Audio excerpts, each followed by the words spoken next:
नमस्ते दोस्तों, स्वागत है आपका हमारे चैनल पर, जहां आज हम आपको ले चलने वाले हैं एक ऐसी दुनिया में जो रहस्यों, जादू और अलौकिक शक्तियों से भरी हुई है। क्या आपने कभी सोचा है कि प्राचीन भारत के राजा महाराजा, जिन्होंने विशाल साम्राज्यों पर शासन किया, कैसे इतने शक्तिशाली और अजेय बन जाते थे? क्या उनके पास कोई ऐसी गुप्त शक्ति थी जो उन्हें सामान्य इंसानों से अलग बनाती थी? आज हम खोलने जा रहे हैं प्राचीन भारत के राजाओं की गुप्त तंत्र मंत्र साधना के वो रहस्य जो सदियों से छिपे रहे हैं। ये वीडियो आपके रोंगटे खड़े कर देगा, क्योंकि हम बात करेंगे उन गुप्त साधनाओं की जिनका इस्तेमाल राजा अपने शत्रुओं को हराने, अपने साम्राज्य को अजेय बनाने और यहाँ तक कि अलौकिक शक्तियां हासिल करने के लिए करते थे। लेकिन सावधान, ये रहस्य सिर्फ ज्ञान के लिए हैं। इन्हें गलत इस्तेमाल करने की कोशिश न करें, क्योंकि तंत्र मंत्र की दुनिया जितनी आकर्षक है उतनी ही खतरनाक भी। तो क्या आप तैयार हैं इस रहस्यमय यात्रा पर हमारे साथ चलने के लिए? अगर हाँ, तो अभी इस वीडियो को लाइक करें, चैनल को सब्सक्राइब करें और बेल आइकन दबाना न भूलें, ताकि आप हमारे हर नए रहस्यमय वीडियो से रूबरू हो सकें। और हाँ, कमेंट में जरूर बताएं कि क्या आप तंत्र मंत्र के बारे में पहले से कुछ जानते हैं या ये आपके लिए बिल्कुल नया है। चलिए अब शुरू करते हैं। सबसे पहले आइए समझते हैं कि तंत्र मंत्र क्या होता है और प्राचीन भारत में ये इतना महत्वपूर्ण क्यों था। लेकिन उससे पहले एक सवाल, क्या आपको लगता है कि प्राचीन राजाओं की शक्ति सिर्फ उनकी तलवारों और सेनाओं में थी, या इसके पीछे कोई गुप्त शक्ति थी? जवाब कमेंट में देना, क्योंकि इस वीडियो के अंत तक आपको इसका जवाब मिल जाएगा। आइए अब तंत्र मंत्र की दुनिया में प्रवेश करते हैं और जानते हैं कि ये क्या है और प्राचीन राजाओं के लिए इसकी क्या अहमियत थी।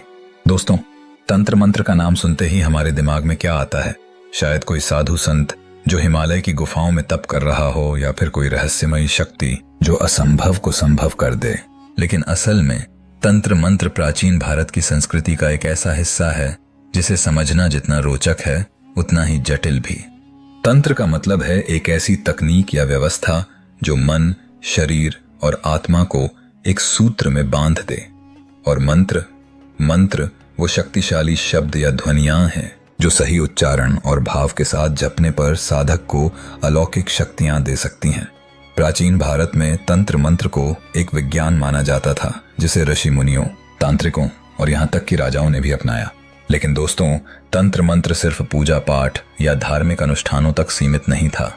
ये एक ऐसी शक्ति थी जिसका इस्तेमाल राजा अपने शत्रुओं को हराने, अपने साम्राज्य को सुरक्षित करने और यहाँ तक कि प्रकृति को नियंत्रित करने के लिए करते थे। क्या आप विश्वास करेंगे कि कुछ राजाओं ने तंत्र मंत्र की मदद से अपने दुश्मनों की गुप्त योजनाएं पहले ही जान ली थीं? प्राचीन भारत में तंत्र मंत्र की साधनाएं दो तरह की थीं। सात्विक साधना, ये वो साधनाएं थीं जो धर्म, मोक्ष और आत्मिक शांति के लिए की जाती थीं, जैसे गायत्री मंत्र या महामृत्युंजय मंत्र का जाप। तामसिक या वाममार्गी साधना, ये साधनाएं शक्ति, धन या अलौकिक शक्तियों के लिए की जाती थीं, जैसे यक्षिणी साधना या काली साधना। और यही वो साधनाएं थीं जिन्हें राजा गुप्त रूप से करते थे, क्योंकि इनका गलत इस्तेमाल खतरनाक हो सकता था। उदाहरण के लिए, गायत्री मंत्र को प्राचीन भारत में सबसे शक्तिशाली मंत्र माना जाता था। इसका जाप करने से न सिर्फ मन शांत होता था, बल्कि साधक को ऐसी बुद्धि और शक्ति मिलती थी जो उसे हर मुश्किल परिस्थिति में विजय दिलाती थी। लेकिन कुछ राजा इससे भी आगे बढ़ गए। वो यक्षिणी, पिशाचिनी या किन्नरियों की साधना करते थे, ताकि वो ऐसी शक्तियां हासिल कर सकें जो आम इंसानों के लिए असंभव थीं।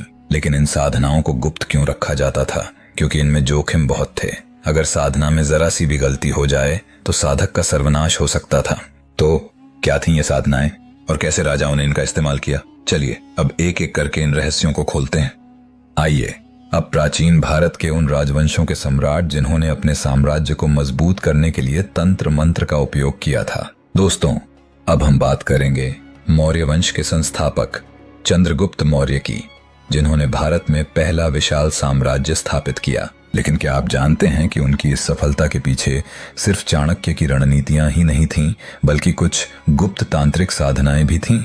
जी हाँ, चंद्रगुप्त के गुरु चाणक्य न सिर्फ एक महान रणनीतिकार थे, बल्कि एक कुशल तांत्रिक भी माने जाते थे। कहा जाता है कि चाणक्य ने चंद्रगुप्त को सर्वसिद्धि यंत्र की साधना सिखाई थी।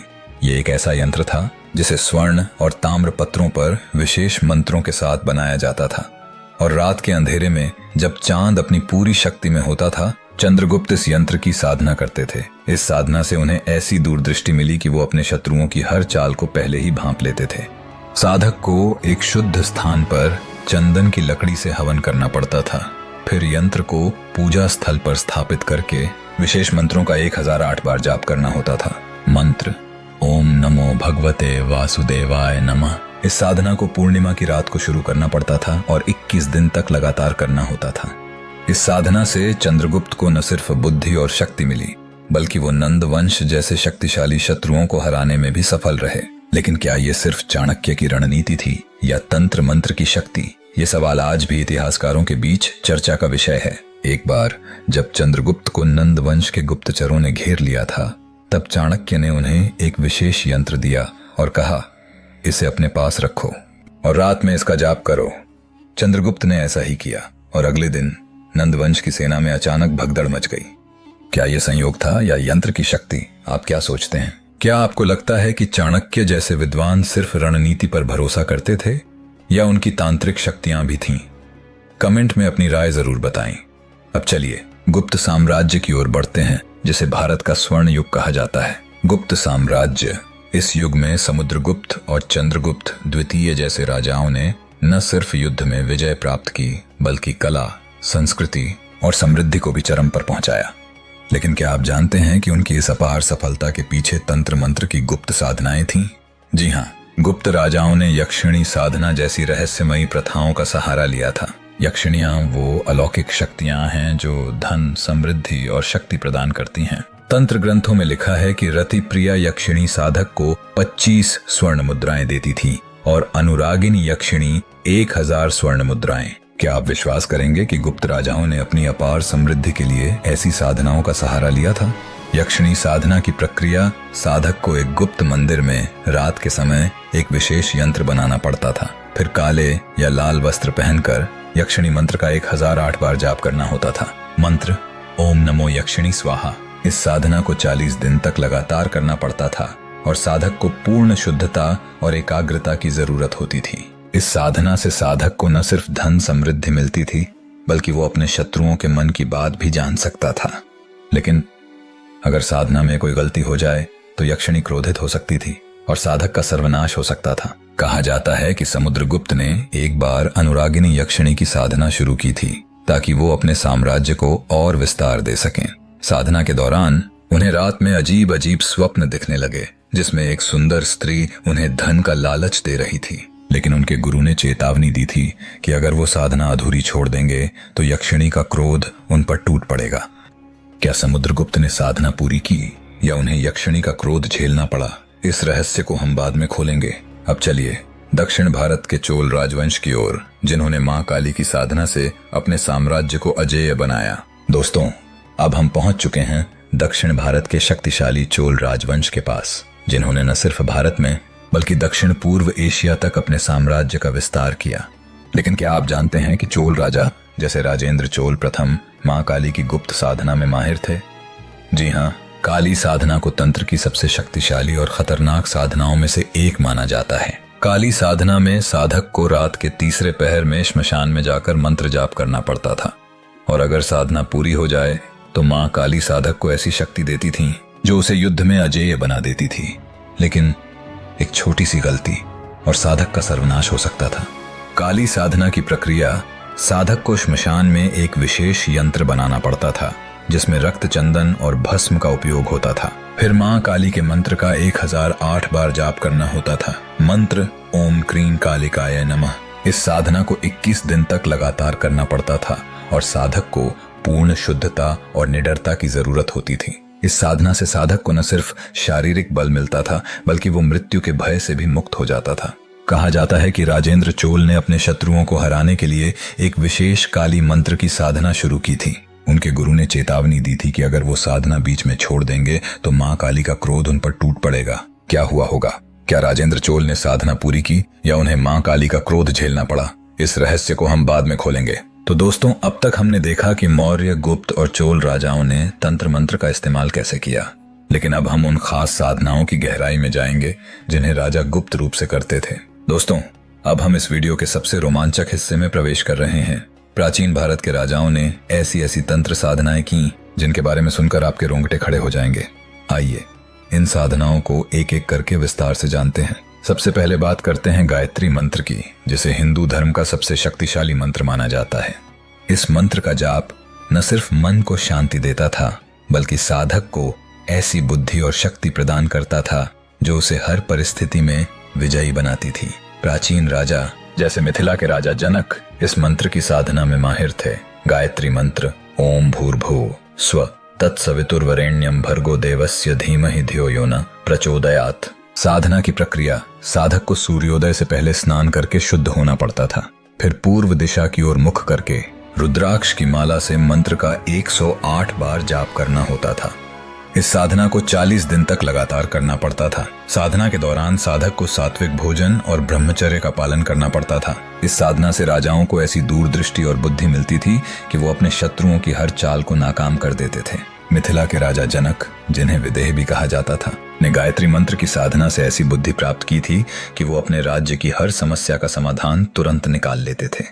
एक बार जब उनके राज्य पर शत्रु ने हमला किया तो उन्होंने गायत्री मंत्र की साधना शुरू की और साधना पूरी होने के बाद शत्रु की सेना बिना लड़े ही पीछे हट गई। क्या यह मंत्र की शक्ति थी या महज संयोग? आप क्या सोचते हैं? कमेंट में बताएं। अब बात करते हैं एक ऐसी साधना की जिसे सुनकर आपके मन में डर और उत्सुकता दोनों जाग जाएंगे। पिशाचिनी साधना। पिशाचिनी साधना को तंत्र की सबसे खतरनाक साधनाओं में से एक माना जाता है। इस साधना में साधक को श्मशान में रात के समय मंत्र जाप करना पड़ता था, और अगर साधना पूरी हो जाए तो पिशाचिनी साधक को ऐसी शक्ति देती थी जिससे वो किसी भी व्यक्ति के मन की बात जान सकता था। साधना की प्रक्रिया, साधक को श्मशान में एक विशेष यंत्र बनाना पड़ता था जिसमें भस्म और रक्त का उपयोग होता था। फिर रात के तीसरे पहर में काले वस्त्र पहनकर मंत्र का 1008 बार जाप करना होता था। मंत्र ओम नमो कर्ण पिशाचिनी स्वाहा। इस साधना में साधक को पूर्ण एकाग्रता और शुद्धता की जरूरत होती थी। इस साधना से साधक को शत्रुओं की गुप्त योजनाएं पता चल जाती थीं और वो अपने साम्राज्य को सुरक्षित रख सकता था। कहा जाता है कि एक प्राचीन राजा, जिनका नाम इतिहास में गुप्त रखा गया, ने पिशाचिनी साधना की थी। इस साधना से उन्हें अपने शत्रुओं की गुप्त योजनाएं पता चल जाती थीं। लेकिन एक दिन साधना में गलती हो गई और रात के अंधेरे में उन्हें एक भयावह स्वर सुनाई दिया। क्या हुआ होगा, इस कहानी का अंत हम बाद में बताएंगे। अब बात करते हैं महामृत्युंजय मंत्र की, जिसे मृत्यु को टालने वाला मंत्र कहा जाता है। प्राचीन राजा जैसे चोल और पांड्य वंश के शासक इस मंत्र की साधना करते थे ताकि वो युद्ध में अजेय रहें। मंत्र ओम त्र्यंबकम यजामहे सुगंधिम पुष्टिवर्धनम उर्वारुकमिव बंधनान मृत्योर्मुक्षीयमामृतात्। साधना की प्रक्रिया, साधक को शिवलिंग पर दूध और जल चढ़ाना पड़ता था। फिर रुद्राक्ष की माला से मंत्र का 108 बार जाप करना होता था। ये साधना 21 दिन तक लगातार की जाती थी। साधना के दौरान साधक को सात्विक भोजन और ब्रह्मचर्य का पालन करना पड़ता था। इस मंत्र की साधना से राजाओं को न सिर्फ शारीरिक बल मिलता था, बल्कि वो मृत्यु के भय से भी मुक्त हो जाते थे। पांड्य वंश के एक राजा ने इस मंत्र की साधना तब शुरू की जब वो एक भयंकर बीमारी से जूझ रहे थे। साधना पूरी होने के बाद वो न सिर्फ स्वस्थ हो गए, बल्कि उन्होंने अपने शत्रुओं को युद्ध में धूल चटा दी। क्या यह मंत्र की शक्ति थी या उनकी इच्छा शक्ति? आप क्या सोचते हैं? तो दोस्तों, अब तक हमने गायत्री मंत्र, पिशाचिनी साधना और महामृत्युंजय मंत्र जैसी साधनाओं के बारे में जाना। लेकिन क्या ये साधनाएं हमेशा सफल होती थीं?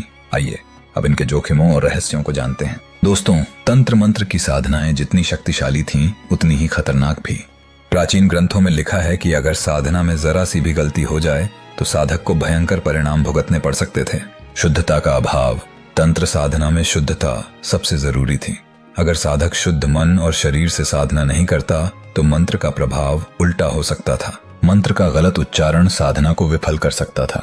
अगर साधना अधूरी छोड़ दी जाए तो देवी देवता क्रोधित हो सकते थे। चलिए आपको एक ऐसी कहानी सुनाते हैं जो प्राचीन भारत के एक राजा की है। इस राजा ने यक्षिणी साधना शुरू की थी ताकि वो अपार धन प्राप्त कर सके, लेकिन साधना के बीच में उसने एक गलती कर दी। उसने मंत्र का गलत उच्चारण किया और फिर रात के अंधेरे में उसे एक भयावह स्वप्न दिखा जिसमें यक्षिणी ने उसे चेतावनी दी। क्या हुआ होगा?